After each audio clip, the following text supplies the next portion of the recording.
बिस्मिल्लाहिर्रहमानिर्रहीम। अस्सलाम वालेकुम नाज़रीन, farming and business ideas YouTube channel में एक नई वीडियो के साथ हाजिर हैं आपकी खिदमत में। मैं उम्मीद करता हूं कि अल्लाह पाक के फजल और करम से आप सब लोग खैरियत से होंगे। दोस्तों, इस वक्त मैं मौजूद हूं एक DVM डॉक्टर अदनान साहब के डेयरी फार्म पर। इस डेयरी फार्म में तकरीबन 40 के करीब जानवर हैं। 20 जानवर दूध देने वाले हैं, इसके अलावा बाकी जानवर हैं। ये जो डॉक्टर साहब हैं अभी जवान ही हैं, यंग एज के हैं, तो इनका काफ़ी ज़्यादा तजर्बा है। तो इस वीडियो में आपको डेयरी फार्मिंग के बारे में डॉक्टर साहब के तजर्बे की रोशनी में मुफीद और अहम मालूमात से आगाह किया जाएगा। तो वीडियो को मुकम्मल लाजमी देखें, वीडियो को लाइक और शेयर ज़रूर कीजिए। तो चलें स्टार्ट करते हैं आज का अपना ये इंटरव्यू। अस्सलाम वालेकुम। वालेकुम सलाम। भाई कैसे हैं? अल्हम्दुलिल्लाह ठीक ठाक भैया। भाई मेरे नाजरीन को ज़रा अपना तारफ़ करवा दीजिए। मेरा नाम मोहम्मद अदनान है जी। मैं DVM कर रहा हूँ लाहौर से। ठीक है, कितनी देर हो गई आपको DVM करते? मुझे 4 सेमेस्टर हो गए हैं, 4 सेमेस्टर ये। माशाल्लाह। भाई अपने फार्म का तारफ़ करवा दें ज़रा। भाईजान हमारा फार्म जो है ना ये 1.5 यानी कनाल पे है, यानी 30 मरले पे। ठीक है। इसमें 20 जानवर हैं। ठीक है। और छोटे बड़े मिलाकर इसमें 40 हो जाते हैं, यानी बछड़े वगैरह उसके और कटरे वगैरह डाल के ना। ठीक है। 40 हो जाते हैं। ठीक है। इलाका कौन सा आपका? इलाका भागोवाल, बागवाल सियालकोट, ज़िला सियालकोट। माशाल्लाह। अच्छा सर आपने कौन सी नस्ल के जानवर रखे हुए हैं? सर इसमें यानी कि मेन जो है ना वो नीली के हैं। ठीक है। नीली के हैं और नीली रावी का क्रॉस भी हैं। ठीक है। इसी तरह जो मुर्रा नस्ल है, इंडियन नस्ल है, उसका क्रॉस भी है। ठीक है। मुर्रा की भैंस है आपके पास? मुर्रा की भैंस प्योर नहीं है लेकिन क्रॉस है। क्रॉस में है? क्रॉस में। नीली की प्योर है? नीली की प्योर है। ठीक है, चलें वो भी आपसे देखेंगे बाद में। अच्छा आप ये बताएं कि ये जो नीली नस्ल और मुर्रा नस्ल आपने बताई है, इन दोनों नस्लों की क्या खूबियाँ हैं? सर इसकी पहचान जो है ना नीली की जी। नीली की जो है ना उसका कलर जो है ना वो जेट ब्लैक होता है जी। जेट ब्लैक इसका। और जो मुर्रा नस्ल है ना, मुर्रा नस्ल का जो अडर होता है ना, अडर के जो यानी टीट जो थान जिसको कहते हैं, हाँ। वो मोटे होते हैं। ठीक है। मोटे होते हैं और उनका जो साइज़ यानी कि वो साइज़ के लिहाज से दूसरों से ज़्यादा लेंथी भी होते हैं और मोटे भी होते हैं। ठीक है, ये तो उसकी पहचान के हवाले से बात होगी ना। इसके खूबियों से मुराद मैं ये ले रहा हूँ कि दूध देने के हवाले से या गोश्त के हवाले से या आउटपुट के हवाले से इन दोनों नस्लों की बाकी नस्लों के ऊपर का क्या बढ़ोतरी है, क्यों ये बेहतर समझी जाती हैं? नीली की और मुर्रा की दोनों का एक खास नाम है, इनमें क्या वजह है कि ये दूसरों से बेहतर समझी जाती हैं? ये एक जेनेटिकली है जी, जिसको कहते हैं ना कुदरती। जी। ये कुदरत की तरफ के इनकी जीन्स में दूध देने की सलाहियत ज़्यादा है। ठीक है। अगर एक तरफ आप दूसरी भैंस यानी को देसी नस्ल की भैंस को आप चारा उतना डाल लें, उतनी आप रिक्वायरमेंट उसको दें, उतना भंडार डालें, एक तरफ आप नीली की भैंस को डालें, तो जो दोनों में डिफरेंस है ना वो जीन्स की वजह से होगा। दोनों को एक तरफ माहौल दें, एक तरह का पानी डालें, जी। सारी रिक्वायरमेंट एक जैसी करें। यानी कहने का मतलब ये हुआ कि दूसरों के बराबर खुराक खा के ज्यादा दूध देने वाले जानवर हैं, इसलिए ये दूसरों से बेहतर समझे जाते हैं, यानी कि आउटपुट ज्यादा देते हैं। ठीक है। और इनपुट उतना ही है? जी। ठीक हो गया। आपने बताया कि आपने 1.5 कनाल में 40 के करीब मिक्स जानवर रखे हुए हैं, जिसमें बड़े भी और छोटे भी शामिल हैं।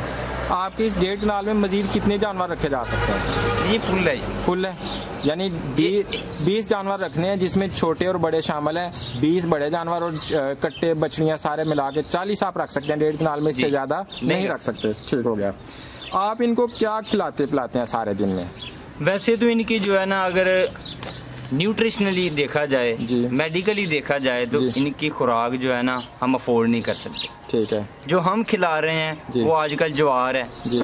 ज्वार के साथ हम तूड़ी मिक्स करके डालते हैं। ठीक है। और साथ बंडा वगैरह यानी रोटियां हो गई, करा हो गया, इस तरह के चोकर वगैरह, ठीक है, ये मिक्स करके हम अब दे रहे हैं। ठीक है। तो वैसे अगर न्यूट्रिशनली देखा जाए जो रिक्वायरमेंट है जानवर की, ठीक है, वो 70% जो है ना यानी 17% प्रोटीन लेवल हमने देना चाहिए। ठीक है। अगर एक जानवर 10 kg दूध देता है तो उसको 5 kg वंडा डालना चाहिए। 17% प्रोटीन लेवल वाला। ठीक है। CP लेवल होता है यानी कि जो बरसीम होता है जिसको शटाला हम जो सब्जी में आता है। जी। क्यों जानवर दूध ज्यादा देते हैं? इसलिए ज्यादा दूध देते हैं, उसमें 22% प्रोटीन होती है। ठीक है। अगर हम जानवर को आज भी गर्मियों के मौसम में उतनी प्रोटीन वाला वंडा डालें तो हमारे जानवर सर्दियों में जैसा दूध देंगे। ठीक हो गया। अच्छा भाई, आपने बताया कि आजकल हम न्यूट्रिशनल वैल्यूज पूरी नहीं कर पा रहे, अगर हम पूरी करें तो जानवर पूरा दूध दें। क्या वजह है कि हम न्यूट्रिशनल वैल्यूज क्यों पूरी नहीं कर पा रहे जानवरों की? सर ओवरऑल अगर पाकिस्तान की बात करें ना जी तो हमारे पास रिसोर्सेज नहीं।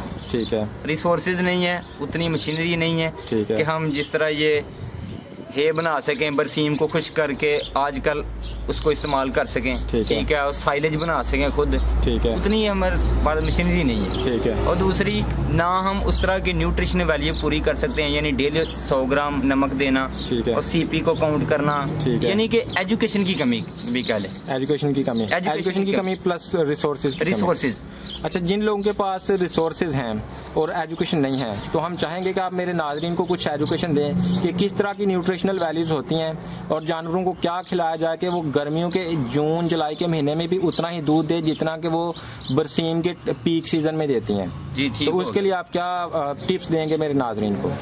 भाईजान, सबसे पहले बात यह है कि अगर आप देखा जाए कि सर्दियों में जानवर दूध क्यों ज़्यादा देता है? ठीक है। क्योंकि वो बरसीम खा रहा होता है। ठीक है। मेन चीज़ ये हो गई, बरसीम खा रहा होता है। तब अगर देखा जाए तो बरसीम में अगर 100 केजी एक जानवर बरसीम खाता है जी तो उसमें 85 केजी पानी है। ठीक है। 15 किलो जो है ना सॉलिड मटेरियल है। ठीक है।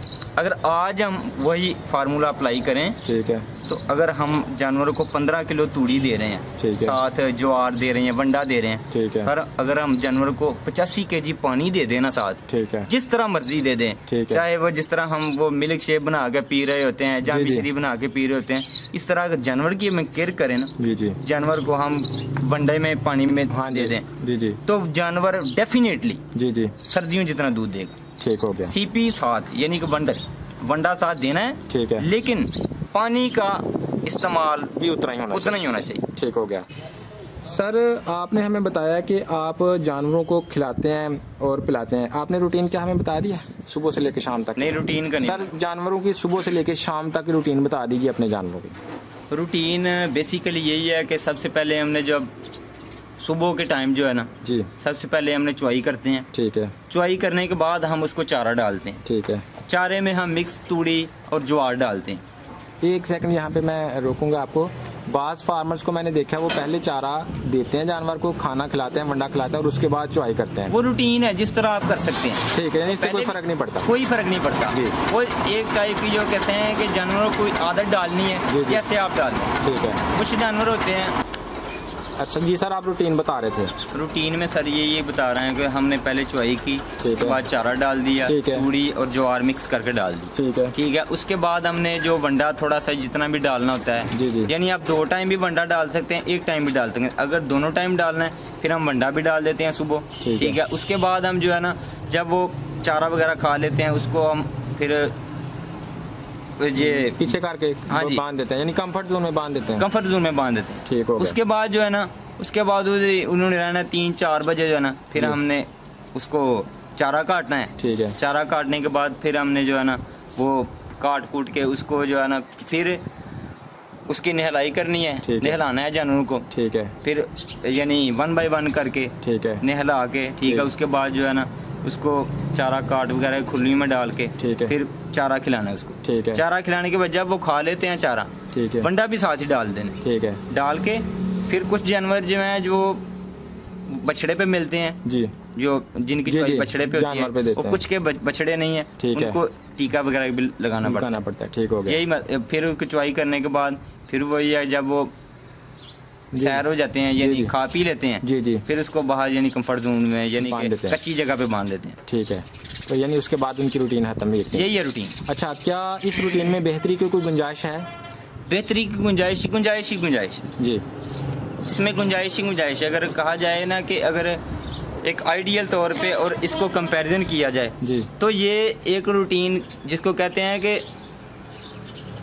10% भी नहीं है उस लिहाज। आइडियल रूटीन का 10% भी नहीं। आइडियल रूटीन का 10% भी, क्योंकि इसमें जो है ना, इसमें ना हमने कोई इस तरह की उसकी न्यूट्रिशन वैल्यू को ख्याल रखा है, ना हमने उसको कुछ इस तरह की कैल्शियम का देखा है, ना हमने उसका कुछ इस तरह का देखा है कि आया ये जानवर हीट पे आया या नहीं आया, ना हमने उसकी हेल्थ का ख्याल रखा है, ठीक है, ना हमने उसकी कोई बीमारी आने जानी वैक्सीनेशन की है। ये चीज़ें होती हैं जो इंटायर टाइम होता है ना, जो बीच वाला, जी जी, जो सुबह से और शाम के दरमियान का टाइम होता है, जी, उस टाइम पे हम ये काम करते हैं, लेकिन हम नहीं करते। आइडियल जो फार्मर हैं, आइडियल जो बिजनेसमैन है, वो ये चीज़ ध्यान से करते हैं। अच्छा, ये आम फार्मर को तो इस चीज़ों का नहीं पता, तो इसका मतलब ये हुआ कि अगर कोई बंदा ये काम करना चाहता है तो वो आपकी तरह का कोई एक्सपर्ट रखे, कोई DVM एक्सपर्ट रखे या कोई डॉक्टर रखे जिसको इन बातों का पता हो, तभी तो वो आइडियलाइज कर सकता है। अदरवाइज आम बंदा तो नहीं कर सकता ना ये चीज़ें।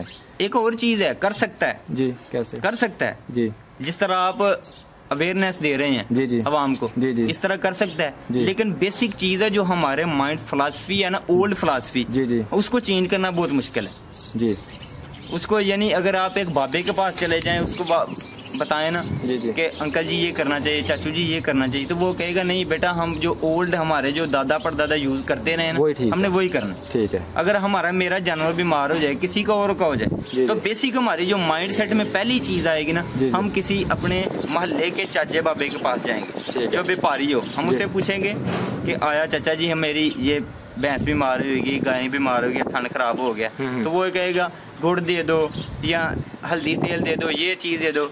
हमारे माइंड में आना चाहिए यार डॉक्टर भी चीज़ है। हाँ, बिल्कुल। यानी फर्स्ट प्रेफर हम डॉक्टर को नहीं देते, जी जी, लास्ट प्रेफर देनी उससे चाहिए, देसी देनी उससे चाहिए। हम फर्स्ट प्रेफर देते हैं देसी जो है। ठीक हो गया। अच्छा सर, आपने ये बताया कि आप इसको इतना चारा डाल रहे हैं, आपके जानवर पे आजकल फी जानवर कितना खर्चा आ जाता है रोजाना का? दूध देने वाले जानवर को आप कितना चारा डालते हैं, कितना वंडा डालते हैं, और कुल जानवर पे आपका कितना खर्चा आ जाता है औसतन? आज के जो गर्मियों के मौसम में खर्चा काफ़ी आता है। मसलन अगर तो वो जानवर अच्छा है, अच्छी ब्रीड का है, ठीक है, अच्छी नस्ल का है, और है भी उसने रिसेंटली बच्चा दिया हो, जी जी, यानी जिसको ताज़ा कहते हैं, जी जी, अगर तो वो ताज़ा, ये सारी चीज़ें मिला के, तो फिर वो मालिक के लिए बेनिफिशियल है। अगर वो थोड़ा सा 4-5 महीने का बच्चा उसका अधकड़ हो गया, तो फिर वो बेनिफिशियल नहीं है, फिर वो नुकसान मुश्किल जो है ना, वो उसकी अखराजात को पूरा करेगा। ठीक है। अगर एक जानवर आज के मौसम में 8 या 9 किलो केजी दूध दे रहा है, तो मैं समझता हूँ वो जस्ट अपने जो अखराजात उस पे आ रहे हैं ना, फूड कास्ट हो गई, उसकी मुलाजम की तनख्वाह हो गई, तो उसको ही पूरा कर रहा है। ठीक है, वो मालिक को कोई नुकसान फायदा नहीं दे रहा। ठीक है। तो रोजाना का कोई एवरेज आपने निकाली हुई है कि फी जानवर कितना खर्चा आ जाता है? एवरेज जो है ना, वो एवरेज डिपेंड करता है जानवर के मिल्क देने पे। मिल्क देने पे अगर एक 10 केजी जानवर दूध देता है, 5 केजी तो वंडा हो गया। वंडा कितने का बन गया? वंडा बन गया 200 का वंडा बन गया। ठीक है, ये 5 केजी। ठीक है। और उसके अलावा जो आप 10 किलो तूड़ी या 15 किलो तूड़ी लगा लें, ठीक है, तो तूड़ी की भी बन जाती है 300 की। ठीक है, 500 ये हो गया। ठीक है, ठीक है, 100-150 रुपया और उसका अलहदा हो जाता है, 550 या 600 रुपये बन जाता है। ठीक हो, तो 10 केजी दूध का हिसाब लगा लें, 80 रुपये केजी दूध है। 80 रुपये? 80 रुपये। ठीक हो गया। तो 800 रुपये का दूध है। जी जी। और 550-600 रुपये उसकी खर्च हुआ है। ठीक है, बेनिफिट देख लें। अगर खुदा ना खास्ता जानवर जो है ना फिर प्रेग्नेंट नहीं होता, जल्दी प्रेग्नेंट नहीं होता, उसको सेल करना पड़ता है। जी जी। तो वो सारा जो बेनिफिट थोड़ा सा आया होता है ना, जी जी, वो निकल जाता है। अच्छा सर, सर्दियों में 20 जानवरों से आप ज़्यादा से ज़्यादा कितने लीटर दूध सेल कर लेते हैं, और गर्मियों में ज़्यादा से ज़्यादा कितने लीटर दूध सेल कर लेते हैं, और पूरे साल की औसत क्या बनती है? जो मैक्सिमम हमारा जो दूध देने का टाइम होता है मैक्सिमम, तो पीक लेवल हमारी जो औसत जाती है, हाँ जी हाँ जी, वो सर्दियों के मौसम में जाती है जब बरसीम होता है। जी ठीक है। और आजकल के मौसम में तब जो है ना तकरीबन 4 मन के करीब भी, यानी 160 केजी 160 केजी पे हमारा दूध ही जाता है। तो और आजकल जो है ना इतना ही है, यानी आजकल 4-5 जानवर नए भी डाले हैं, 8-9 लाख के जानवर, 4 जानवर लेके आए थे। ठीक है, तब भी जो है ना वो 110 केजी हो रहा है। 110 केजी हो रहा है। ठीक हो गया। अच्छा सर, ये आपने हमें इनकी इनपुट और आउटपुट की तफसीलात बता दें। अच्छा ये बताइए कि इन 20 जानवरों को जिसमें छोटे बड़े मिला के 40 बनते हैं, इनको रखने के लिए रोज़ाना की बुनियाद पे आपके पास कितने बंदे काम करने वाले होने चाहिए? इसके लिए 3 बंदे होने चाहिए, कम से कम 3 बंदे हों तो ये 40 जानवरों को वो मैनेज कर सकते हैं। ठीक हो गया। जानवरों की मार्केट कैसी होनी चाहिए, किस जगह पे ये जानवर रखे होने चाहिए कि इनकी प्रोडक्ट जैसे दूध या कट्टे या बछड़े आसानी से सेल हो सके? किन इलाकों में आपको डेयरी फार्म बनाना चाहिए?